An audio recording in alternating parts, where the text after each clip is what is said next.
Hello दोस्तों, जय श्री राम। मेरा नाम है खुशबू और आज मैं आप सबको माता सीता के जन्म की कथा सुनाऊंगी। अगर आप मेरे चैनल पर नए हैं तो सबसे पहले चैनल को सब्सक्राइब करें, वीडियो को अंत तक सुने। कथा अच्छी लगे तो एक लाइक, एक शेयर और एक कमेंट करके मुझे सपोर्ट करें। चलिए शुरू करते हैं माता सीता के जन्म की कथा। देवी सीता मिथिला के राजा जनक की ज्येष्ठ पुत्री थी, इसीलिए उन्हें जानकी भी कहा जाता है। उनकी माता का नाम रानी सुनैना था। जनक नंदिनी माता सीता का जन्म कैसे हुआ, क्या है जन्म की पौराणिक कहानी, इस संबंध में अलग अलग कथाएं हमें सुनने को मिलती हैं। आओ जानते हैं माँ सीता का जन्म कैसे हुआ, कैसे प्रकट हुई थी माता सीता। कथा नंबर 1। वाल्मीकि रामायण के अनुसार एक बार मिथिला में पड़े भयंकर सूखे से राजा जनक बहुत परेशान हो गए थे।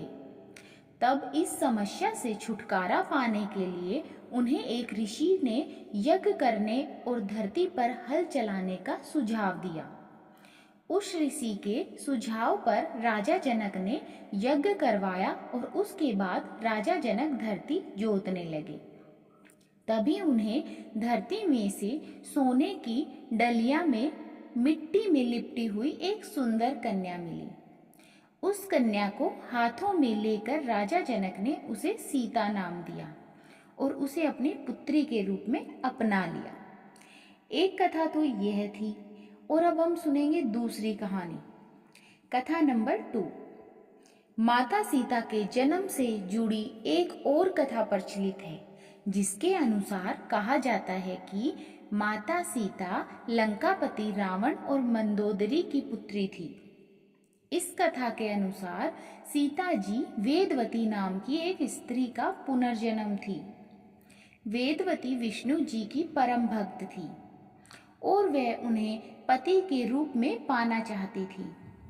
इसलिए भगवान विष्णु को प्रसन्न करने के लिए वेदवती ने कठोर तपस्या की। कहा जाता है कि एक दिन रावण वहां से निकल रहा था जहां वेदवती तपस्या कर रही थी, और वेदवती की सुंदरता को देखकर रावण उस पर मोहित हो गया।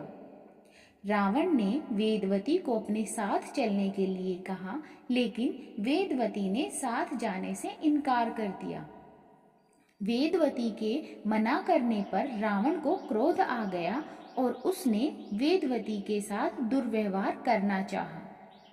रावण के स्पर्श करते ही वेदवती ने खुद को भस्म कर लिया और रावण को श्राप दिया कि वह रावण की पुत्री के रूप में जन्म लेगी और उसकी मृत्यु का कारण बनेगी।